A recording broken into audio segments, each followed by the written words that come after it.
ಇವಾಗ you're doing this leadership roles and taking a lot of responsibilities, which is good. But how your upbringing has helped according to you? Or at what junction you have decided you can be a leader? Okay, if I start with my dad, he always brought me up that I can be whoever I want. You know, there was no constraint at all. He always would say, you can go to military, you can be a policewoman, you could be whatever you like.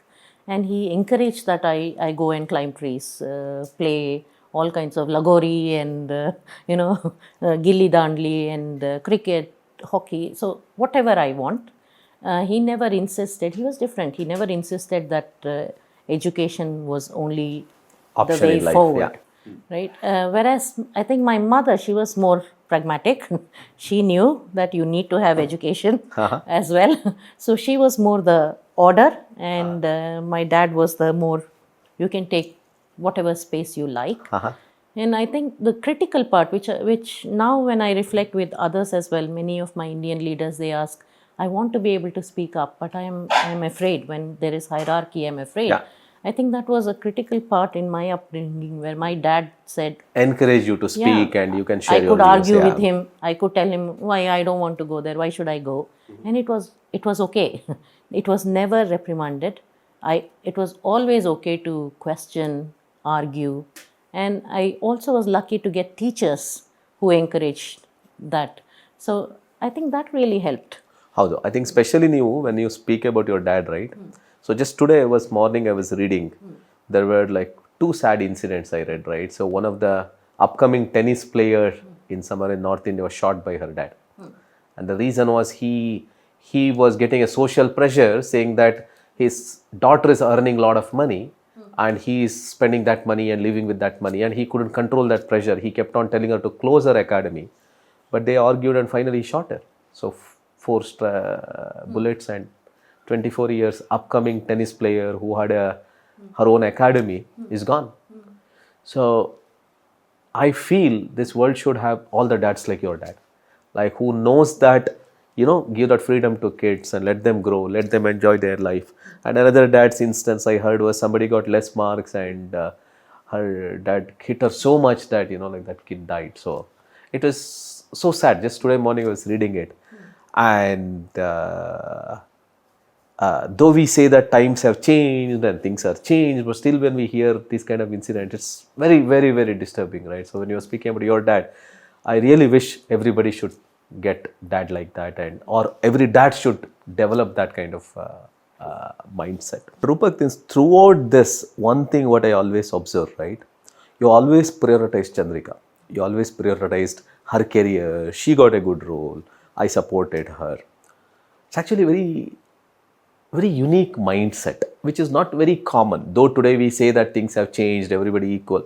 We can say that still on the papers. Maybe it is better than how it used to be 10, 20 years back, but still it is not very common. How do you develop that mindset to always put your partner first?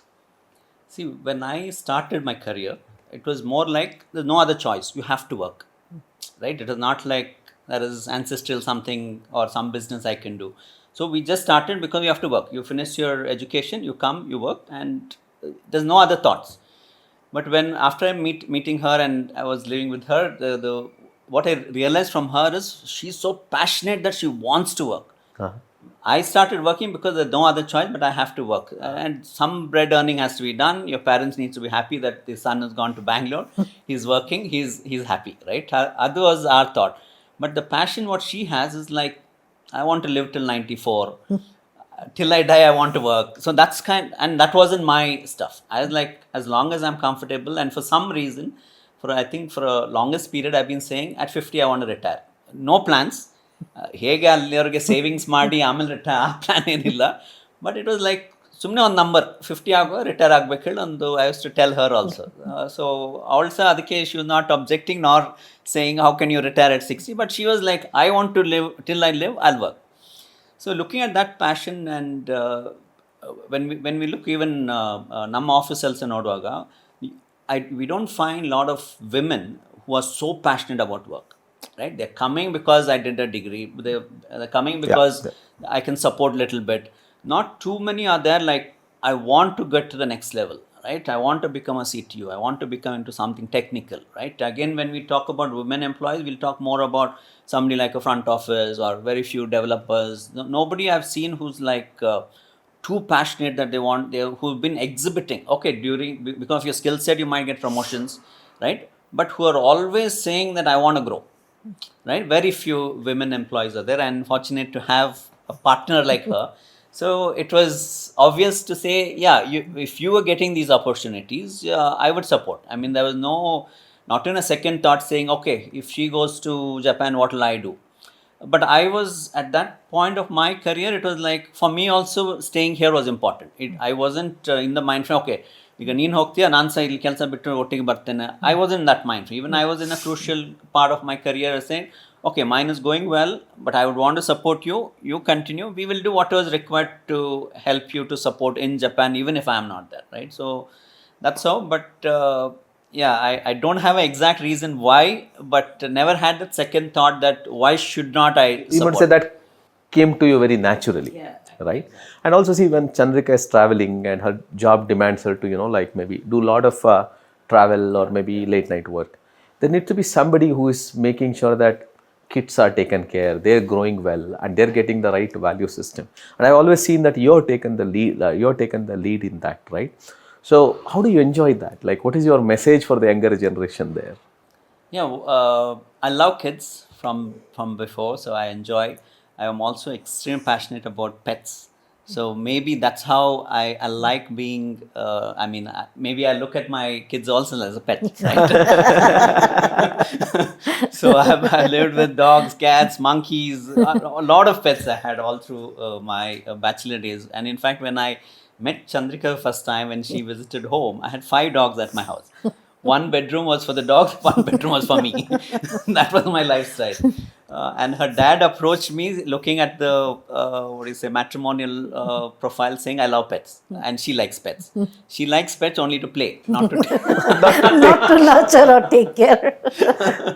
right. So that was a thing which worked out. I think the same thing applies to kids also. Exactly. So yeah, every quarter, even before the Japan travel Baromadlu, every quarter 1 month she used to be out.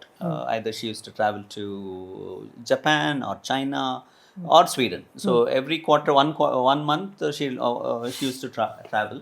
So Adrinda, it was natural again to look after the kids, and of course we did have a residential help at home, which also help cooking ಎಲ್ಲ ಅವ್ರು ನೋಡ್ಕೊಳ್ತಿದ್ರು, ಮತ್ತೆ ಇವ್ರದ್ದು ನಮ್ದು ಸ್ಕೂಲ್ದು ಏನಾದ್ರು ಇದ್ರೆ ನಾನು ನೋಡ್ಕೊಳ್ತಿದ್ದೆ. No, I think the key message here is, all the jokes apart, so if we see Chandrika as a more successful in a corporate career, right? So she has seen many leadership roles, and I'm sure she will grow even further. I would say it is not the success of one person. It's the success of the family. Like you two being always together and appreciating each other's strengths and truly standing for each other, and one not stereotyping, right? Chandrika, you should only do this, or Rupak, you only should do it.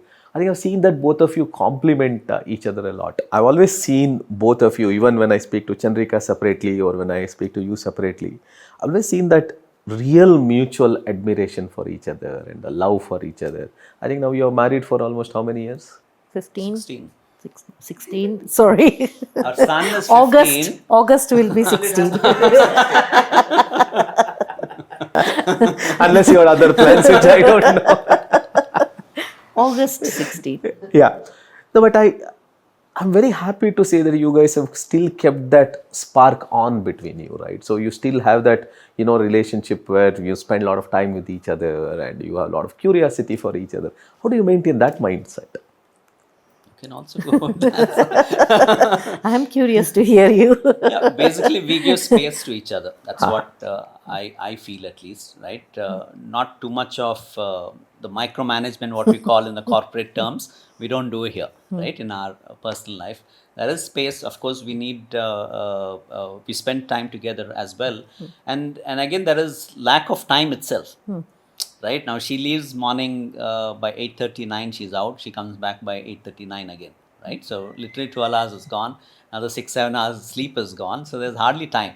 So we don't have time to waste.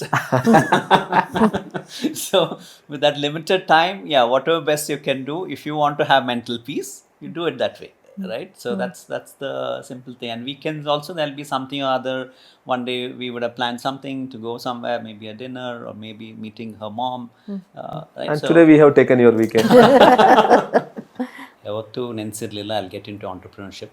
That's not our family background. So it's going really well. Never expected to go this smooth, touch wood. You know, actually, I have a dream. I want to wake up when I see, I want to see greenery, neer irbeku, adidella. We said when we retire from the corporate chaos, we want to go back into the cave and settle in there.